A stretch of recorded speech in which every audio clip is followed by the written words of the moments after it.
আসসালামু আলাইকুম। আজকে আমি ডাটা দিয়ে কাতলা মাছের ঝোল করব। প্রথমে আমি মাছগুলো হলুদ লবণ মরিচ দিয়ে মেখে রেখেছিলাম। সবগুলো মাছ এখন ভেজে নিব। ভাজা হয়ে গেলে সবগুলো মাছ উঠিয়ে নিচ্ছি।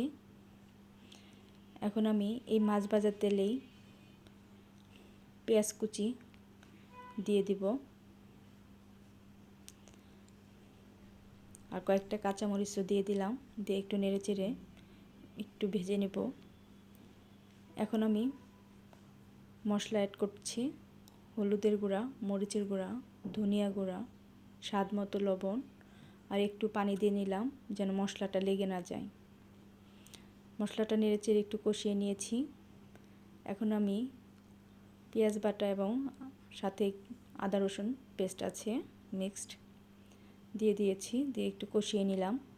এখন আমার ধুয়ে রাখা ডাটাগুলো দিয়ে দিলাম। দিয়ে মশলার সাথে নেড়েচেড়ে দিব। নেড়েচেড়ে দিয়ে ঢাকনা দিয়ে কিছুক্ষণ ঢেকে রাখব।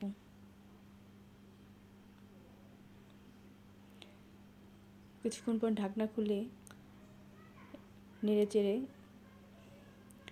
টমেটোগুলো দিয়ে দিয়েছি। দিয়ে ভালো করে আর একটু কষিয়ে নিব ডাটাটা।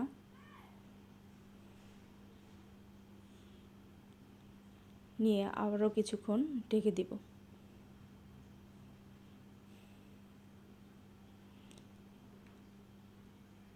কিছুক্ষণ পর ঢাকনা খুলে ভালো করে একটু কষিয়ে নিয়ে এখন আমি ঝোলের জন্য পানি দিয়ে দিব।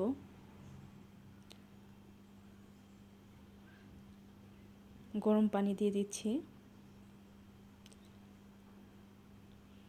পানি দিয়ে একটু নেড়েচেড়ে আবারও ঢাকনা দিয়ে কিছুক্ষণ ঢেকে রাখব।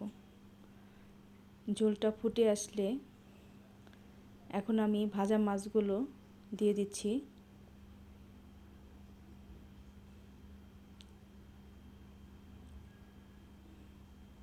দিয়ে একটু নেড়েচেড়ে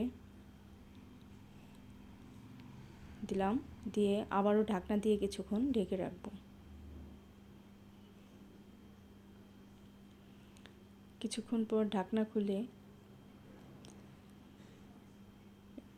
একটু নাড়াচাড়া করে ভালো করে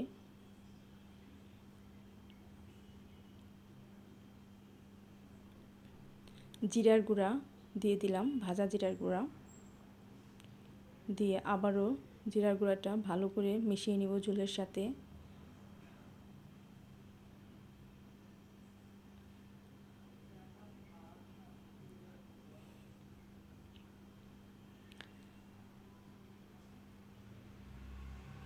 হয়ে গেল আমার ডাটা দিয়ে কাতলা মাছের ঝোল। ধন্যবাদ সবাইকে।